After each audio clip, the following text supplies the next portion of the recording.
Hello friends, welcome back to the channel. और देखिए आज की इस वीडियो में हम बात करेंगे कि जो एचटेट का एग्जाम आप सभी को पता है 3 और 4 दिसंबर को होगा।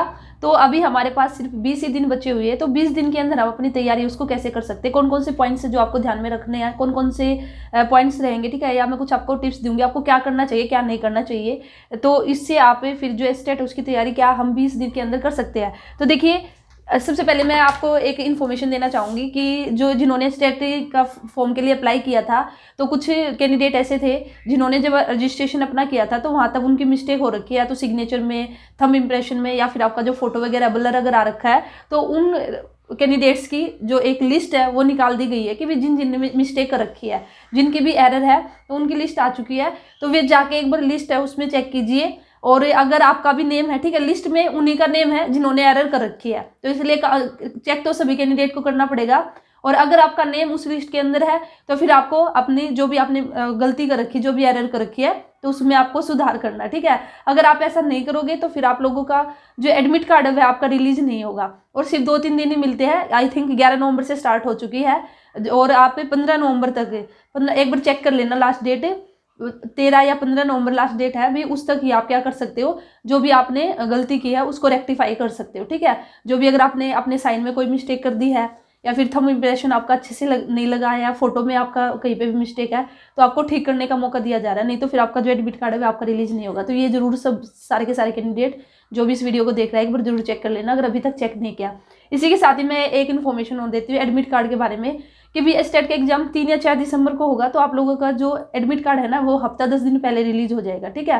तो इतना जल्दी ये तो नहीं है कि भी पूरा 1 महीने पहले रिलीज होगा, हफ्ता 10 दिन पहले ही आपके एडमिट कार्ड आ जाएंगे। तो आई थिंक 25 नवंबर के बाद आपके एडमिट कार्ड आ जाएंगे, और एडमिट कार्ड पे पता चलेगा कि भाई आपका 3 नवंबर का एग्जाम है या फिर 4 नवंबर का, तो पहले नहीं बता सकते। सॉरी, 3 दिसंबर का एग्जाम है या फिर 4 दिसंबर का, पहले नहीं बता सकते। एडमिट कार्ड पे ही आपको सारी इन्फॉर्मेशन मिल जाएगी कि कहाँ एग्जाम है, क्या टाइमिंग है, कौन सी शिफ्ट में आपका एग्जाम है। तो चलिए अभी हम बात कर लेते हैं कि जो हमारा मिशन एस्टेट 2022 है, कि भाई जो एस्टेट है उसकी 20 दिन के अंदर कैसे तैयारी करें। एग्जाम पैटर्न आप सभी को पता ही है कि भाई जो CDP है 30 मार्क्स की है, उसके बाद आपका हिंदी और इंग्लिश है 15-15 मार्क्स की, 30 मार्क्स की होगी। उसके बाद आपका हरियाणा जीके, और उसके बाद रीजनिंग, और प्लस आपका जो मैथ है, ठीक है, 30 मार्क्स का ये हो गया। और जो भी सब्जेक्ट रहेगा 60 मार्क्स का ये हो जाएगा। तो टोटल आपके 150 मार्क्स का एग्जाम रहा, और 150 आपको टाइम मिलेगा। और यहाँ पे स्टेट के अंदर आपकी नेगेटिव मार्किंग नहीं है, ये भी मैं आपको बता दूं कि जो नेगेटिव मार्किंग है वह आपकी नहीं है। तो देखिए अब हम अभी भी ऐसे बच्चे हैं कि भाई जो बहुत ही टेंशन ले रखे हैं, ठीक है। टेंशन ये है कि भाई हम कैसे तैयारी करें, हमारी तो अभी भी तैयारी नहीं हुई है और 20 ही दिन बचे हुए हैं। तो कोई बच्चा तो ऐसा जो बिल्कुल डिप्रेशन में जाने को हो रखा है। तो आप बिल्कुल भी ज़्यादा टेंशन ना ले, तो जितना भी टाइम बचा है अपना जितना हो सके उतना 100% दीजिए। ये दूसरे को मत देखे भाई उसने तो इतनी तैयारी कर ली है और मैं तो इतना पीछे नहीं, मेरा नहीं हो सकता। ऐसा कोई जरूरी नहीं है कि भी जिसने बहुत ही ज़्यादा भी तैयारी कर ली है और आपने अभी नहीं किया है तो आपका नहीं होगा, ठीक है। अभी भी आपके पास टाइम है, 20 दिन तो कम से कम है आपके पास। तो 20 दिन में भी आप बहुत कुछ कर सकते हो अगर आप करना चाहो तो उसके लिए आपको क्या करना है। देखिए मैं यहाँ पे जो अगर बताना चाहूँगी, सबसे पहले मैं ये बोलना चाहूँगी कि भाई मैं जैसे बोलती हूँ कि भाई जो एग्जाम पैटर्न है वह आपको पता होना चाहिए। उसके बाद जो सिलेबस है, तो अभी इतना टाइम तो है नहीं कि भाई आप पूरा डीपली स्टडी कर सकते हो, ठीक है। कि मैं ऐसे ही बोल दूँ आपको 20 दिन में तो आप कर लोगे, नहीं, ऐसा तो हो नहीं सकता कि भाई अब आप सिलेबस उठाओगे और कंप्लीट आप कर लोगे, तो ऐसा तो पॉसिबल है नहीं। तो यहाँ पे और मैं जो आपको बोलती हूँ कि भाई आप प्रैक्टिस सेट है उसको लगाइए, मॉक टेस्ट लगाइए। अब मैं आपको बेसिकली ये बोलना चाहूँगी कि भाई आप जो भी सब्जेक्ट है आपका, ठीक है, जो भी आपका ये कॉमन पेपर है, तो अब सबसे बेस्ट आपके लिए यही है कि भाई जितना, देखिए 3 तरह के बच्चे हैं। 3 तरह के बच्चे कौन कौन से हैं। एक तो वे है जिन्होंने बिल्कुल अच्छे से अपनी तैयारी कर ली है, सिलेबस वगैरह अपना कंप्लीट कर लिया, ठीक है। और सेकंड वे बच्चे अभी जिन्होंने आधा कर लिया है, या 50% है, 70% सिलेबस कर चुके। और थर्ड कैटेगरी में वे बच्चे जिन्होंने अभी भी कुछ नहीं किया। तो सभी के लिए मैं बता रही हूँ सभी को क्या करना। सबसे पहले वे बच्चे जिन्होंने भी अपना सिलेबस कर लिया, बिल्कुल अच्छे से अपनी तैयारी कर ली है, तो अब उनको क्या करना चाहिए, 2-3 बार अपना रिविजन कर लेना चाहिए, ठीक है। रिविजन करने के बाद PYQ जितना हो सके प्रैक्टिस सेट, आपके मॉक टेस्ट है वे बेसिक से आप छोड़ दीजिए। अगर वे आप नहीं लगा पाए हो तो कोई दिक्कत वाली बात नहीं है, लेकिन PYQ है ना, ये आपको बिल्कुल भी छोड़ के नहीं जाने है, ठीक है। इसी के साथ ही अब दूसरे कैंडिडेट जिन्होंने अपना 50% सिलेबस कंप्लीट कर लिया है, या फिर 60-70% सिलेबस कंप्लीट कर लिया, तो उनको भी क्या करना है कि भी जितना सिलेबस कंप्लीट कर लिया है उसका हो सके तो अभी से अपना रिवीजन स्टार्ट कर दे, ठीक है।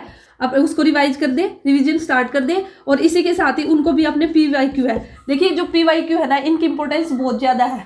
आप प्रैक्टिस सेट बेशक से ना लगाए, मॉक टेस्ट बेशक से ना लगा के देखें, लेकिन PYQ आपको जरूर से जरूर लगाने, ये बिल्कुल जान है, ठीक है। अगर आप कोई भी एग्जाम क्रैक करना चाहते हो तो उसकी जान क्या है, PYQ है, ठीक है। अगर आपने PYQ नहीं किया, सिलेबस भी आपने कर लिया, तो फिर भी चांसेस है कि भाई आपका जो एग्जाम है क्रैक ना हो। तो वे रिवीजन करें, रिवाइज करें 2-3 बार। और इसी के साथ ही जब वे PYQ लगाएंगे, वे बच्चे जिन्होंने 50 या 60% सिलेबस किया, तो वहाँ पे कुछ टॉपिक ऐसे आएंगे, हो सकता है कि उन्होंने अभी तक कंप्लीट ना की हो, तो वे साथ के साथ फिर उन टॉपिक को कर सकते हैं जो PYQ के अंदर जो टॉपिक आए और जो अभी तक उन्होंने नहीं किए, ठीक है। तो फिर वो उन टॉपिक को उठाए। और साथ के साथ अभी 20 दिन है, तो ये बच्चे भी जिनका देखिए 50% 60% के करीब भी, अगर जिन बच्चों ने अच्छे से सिलेबस कर लिया ना, तो उनके पास भी 20 दिन है, तो वे 20 दिन में ना पूरा 100% सिलेबस कर सकते हैं। लेकिन अभी साथ के साथ अभी से उनको स्टार्ट करना है PYQ भी। ऐसा नहीं है कि भाई अभी वे सोच रहे होंगे नहीं चलिए पहले तो हम पूरा सिलेबस ही करते हैं, 100% सिलेबस करेंगे, उसके बाद ही हम अपनी प्रैक्टिस करेंगे, ठीक है, मॉक टेस्ट करेंगे या फिर प्रीवियस ईयर क्वेश्चन करेंगे। नहीं, उनको भी अभी से स्टार्ट कर देने चाहिए। हो सके तो हर रोज एक प्रीवियस ईयर पेपर उठाइए और उसको एक, अगर अभी से भी आप डेली का एक भी पेपर करोगे ना, तो 20 दिन आपके पास, तो कम से कम 15 पेपर तो आप कर ही लोगे, ठीक है। 15 पेपर इजीली आप कर सकते हो। और अब बात करते हैं उन बच्चों की जिन्होंने बिल्कुल भी अपनी तैयारी नहीं की है, ठीक है, जो बिल्कुल अभी भी 0 पे है, तो भाई वे कैसे करेंगे? अभी उनके लिए तो बड़ा ही मुश्किल है, 20 दिन में कैसे तैयारी करें, ठीक है। तो देखिए मैं आपको बताती हूँ, वे बच्चे हैं जिन्होंने बिल्कुल भी तैयारी नहीं की है, बिल्कुल 0 है अभी भी उनका। तो उनको क्या करना है, जो भी आपका सब्जेक्ट है, चाहे CDP है, जो भी कॉमन पेपर है, ठीक है, मैं डायरेक्टली लिख देती हूँ, जो कॉमन पेपर है आपका 90 मार्क्स का, उसके लिए उनको क्या करना है, जितना हो सके उतना मैराथन उनको लगानी है, ठीक है, जितना हो सके। जैसे CDP की भी मैराथन देख ले, उसके साथ ही हरियाणा GK की भी, तो इस तरह से आप अपना इंग्लिश की भी, हिंदी की भी, क्योंकि अभी इतना टाइम तो है नहीं कि भाई वे बिल्कुल अभी एक एक टॉपिक को उठाएंगे और एक एक टॉपिक को डिटेल में करेंगे। भी 20 दिन में इतना नहीं कर सकते, ठीक है। इसमें ऐसी कोई बात नहीं कि भाई मैं आपको ऐसे ही बोल दूं कि नहीं आप तो 20 दिन में पहाड़ तोड़ दोगे, ठीक है, ऐसा नहीं है। तो आपको क्या करना है, जैसे CDP है, CDP की जिसका भी आपको अच्छे से समझ में आता है, हिंदी मीडियम स्टूडेंट है तो वो कोई भी ऐसा चैनल है उसको देखिए जिसमें हिंदी में आपका बता रखा है, ठीक है। अगर इंग्लिश मीडियम स्टूडेंट है तो इंग्लिश में जहाँ पे आपका बता रखा है तो वह चेक करें। और जो मैराथन आप देख रहे हो ना, जो भी आप मैराथन देखोगे, जैसे CDP के लिए आपने मैराथन देख ली, ठीक है, एक मैराथन है या 2-3 मैराथन है, वही आपने देख ली है, तो वो आप कम से कम ये नहीं है कि भाई आपने एक ही बार देखनी है, कम से कम मल्टीपल टाइम्स देखिए। अगर आपको जितना टाइम लगे, कम से कम 2 या 3 बार आप देख लोगे ना, तो उससे है ना फिर आपको समझ में आना इजी आपको समझ आ जाएगा, ठीक है। लेकिन अगर आप बिल्कुल फर्स्ट टाइम देखते हो तो उस टाइम तो भाई कुछ समझ नहीं आएगा। फर्स्ट टाइम में तो रहता है कि भाई सब कुछ ऊपर से जा रहा है। और लेकिन देखिए सबसे अच्छी तैयारी तो यही है कि भाई आपका जो कंटेंट है, जो भी कॉन्सेप्ट है, वे आपके क्लियर होने चाहिए। ऐसा मोटा मोटा पढ़ने में भी समझ में नहीं आता, लेकिन फिर भी अभी क्या करें, टाइम नहीं है, तो आप ऐसे ही कीजिए कि जिस भी चैनल पे अच्छे से करा रखा हो तो वह उठाइए और मैराथन लगाइए और उसको कम से कम 2 या 3 बार उसको देखिए। और वह करने के बाद, मैराथन लगाने के बाद, फिर आप लोग भी क्या करना, जो PYQ है उसको सोल्व करके देखिए और फिर देखिए भी कि आपसे PYQ सोल्व हो रहे हैं या फिर नहीं हो रहे हैं, ठीक है।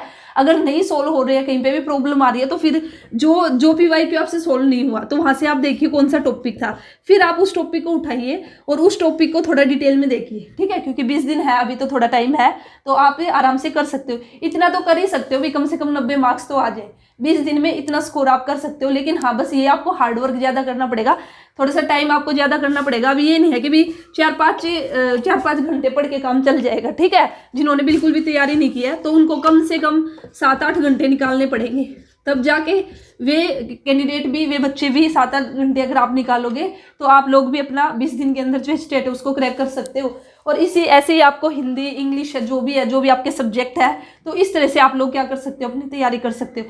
तो ये अगर आप ऐसे करते हो तो आप इजिली जो स्टेट है वो आपका 20 दिन में भी आप अपनी तैयारी कर सकते हो, ठीक है। तो देखिए इसी के साथ ही आपको क्या नहीं करना है, कौन कौन सी बातें जो ध्यान में रखनी है। तो सबसे पहले जो आपका मोटिवेशन लेवल है ना, वह कम नहीं होना चाहिए। जो मोटिवेशन लेवल है वह बिल्कुल भी कम नहीं होना चाहिए, ठीक है। ये बिल्कुल आपको हाई रखना अपना मोटिवेशन लेवल। और जो मैंने आपको बताया PYQ है, ये तो आपको जरूर करने हैं, क्योंकि अगर बच्चे PYQ नहीं करके जाएंगे तो फिर भी पूरे चांसेस है कि भाई आप लोगों का जो स्टेट है उसको क्वालिफाई करने में आपको प्रॉब्लम हो सकती है। अच्छा, एक रिवीजन, ठीक है, रिवीजन आपको जरूर करना है, रिवाइज कीजिए। मैं बोलती हूँ अगर किसी ने अपना 90% सिलेबस किया ना, तो बस अभी बेसिक से आगे जो 10% सिलेबस बचा हुआ ना उसको बेसिक से छोड़ दे, उसको बेसिक से ना करे। लेकिन जो 90% किया है ना, अब उस 90% को कम से कम 2 बार और हो सके तो 3 या 4 बार रिवाइज कर लीजिए, ठीक है। तो इससे आपको ज्यादा बेनिफिट होगा। इस चक्कर में ना पड़े कि नहीं पहले मैं तो अपना 100% ही सिलेबस कंप्लीट करूंगा। यहाँ पे मैं ये भी बोलना चाहूंगी, अगर किसी बच्चे ने 70% भी सिलेबस कंप्लीट कर लिया ना, वो बेशक से आगे सिलेबस अब ना करके अपना उस 70% को ही 2-3 बार रिवाइज कर ले, और उसके बाद अगर उसको लगता है तो फिर वह अपना जो 30% सिलेबस है उसको बाद में कर ले, ठीक है। नहीं तो 70% सिलेबस आपका प्लस में आपके प्रीवियस ईयर क्वेश्चन आप ये करके जाइए, तो डेफिनेटली आपका स्टेट है उसको क्वालिफाई करने से आपको कोई नहीं रोक सकता। तो मैंने आपको क्या बताया, अपना मोटिवेशन, अगर आपका मोटिवेशन लेवल कम हो गया कि नहीं यार नहीं होगा नहीं होगा, तो फिर तो बिल्कुल ही नहीं होगा, ठीक है। तो आपको ये रखना कि भाई नहीं मेरा हो जाएगा और मैं अपना 100% दूंगा और मुझे करना ही है। तो ये, और PYQ जैसे कि मैंने आपको बोला कि जो प्रीवियस ईयर है, और उसके बाद थर्ड आपका रिवीजन, ठीक है।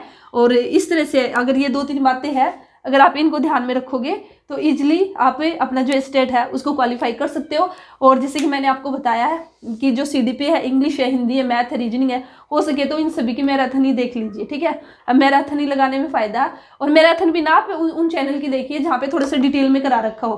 कई बार मैराथन में बिल्कुल शॉर्ट में कराते हैं, तो उन मैराथन के कराने उससे भी आपका फायदा नहीं होगा। वे मैराथन उनके लिए होती है जो बिल्कुल बिल्कुल जो टॉपिक है ना जिसको मेन पॉइंट्स बताते हैं, तो वे उन्हीं के लिए होती है भाई जिन्होंने सिलेबस कर रखा है, वही बच्चे उनको जल्दी से कैच करते हैं, ठीक है। अगर आपने बिल्कुल कुछ भी नहीं किया फिर आप मैराथन उठाते हो, ऐसी मैराथन, तो फिर आपको समझ में नहीं आएगा, फिर सब ऊपर से जाएगा कि भाई क्या बता रहे क्या नहीं, ठीक है। तो इसलिए कोशिश कीजिए कि भाई जिसमें थोड़ा सा और डिटेल में, मैराथन के अंदर भी थोड़ा डिटेल में हो सकता है कि भाई जो एक ही सब्जेक्ट है उसकी 3-4 मैराथन लगा दी 4 घंटे की डेली, ठीक है। तो उसमें ऑलमोस्ट सिलेबस आपका कंप्लीट करा दिया, तो आप उसको फॉलो कीजिए। और बार बार बोल रही हूँ मैं, और लास्ट में फिर से ये बोलूँगी कि PYQ है इसको बिल्कुल भी छोड़ के मत जाना। 20 दिन है, आज से ही ये तीनों तरह के जो मैंने स्टूडेंट बताए ना, तो तीनों तरह के स्टूडेंट आज से ही PYQ लगाने अपने स्टार्ट कर दीजिए। हर रोज हो सके तो एक पेपर कर लीजिए, ज़्यादा कर सकते हो तो ज़्यादा कर लीजिए, ठीक है। PRT, TGT, PGT सभी के आपको प्रीवियस ईयर क्वेश्चन मिल जाएंगे। तो आपको ऐसा नहीं है कि भाई इसके लिए आपको अलग से बुक है, आजकल तो आपको यहीं पे गूगल पे भी सर्च करोगे तो सभी जगह आपको मिल जाएंगे, ठीक है। तो यही मैं आपको बोलना चाहूँगी फाइनली कि भाई जितना उसके उतना अपना रिवीजन कीजिए, रिवाइज कीजिए। अगर आपने सिलेबस कंप्लीट कर लिया है और अपने PYQ लगाइए, मोटिवेशन है उसको हाई रखिए, तो best of luck for your exam. आप सभी का एग्जाम है वो डेफिनेटली निकल जाएगा, ऐसी कोई बात नहीं है कि भी नहीं निकलेगा। और जल्दी आप लोगों को वैकेंसीज भी देखने को मिल सकती है, क्योंकि TGT की तो अभी निकली हुई है ना, अभी फॉर्म भी स्टार्ट हो जाएंगे और जल्दी PGT की भी आ जाएगी। और सिर्फ वही कैंडिडेट एग्जाम TGT या PGT के लिए अप्लाई कर पाएंगे जिन्होंने स्टेट क्वालिफाई कर रखा। तो ये आपके पास एक सुनहरा मौका है अब की बार स्टेट को क्वालिफाई करने का, क्योंकि आप सभी को पता है कि अब की बार जो वैकेंसीज निकली है वो कितने टाइम बाद निकली है, कम से कम 7-8 साल बाद आपके आई थिंक वैकेंसीज निकली है। तो अब नेक्स्ट टाइम आप देख सकते हो कि फिर भी कब पे बात जाएगी। अब 2023 में वैकेंसी जाने के बाद तो फिर भूल ही जाना, फिर सोचना सीधा 2030 में वैकेंसीज निकलेगी, और तब तक तो कितने ऐसे ही बच्चे होंगे जिनकी एज भी जा चुकी होगी। तो ये जो स्टेट है ना 2022 वाला स्टेट है, ये आपका जो लाइफ है ना उसको सेट करने वाला स्टेट है, ठीक है। तो इसलिए इसको बिल्कुल भी इग्नोर ना करें, और बार बार बोल रही हूँ 20 दिन है, 20 दिन में भी अगर आप करना चाहो तो कर सकते हो, ठीक है। तो best of luck, thank you.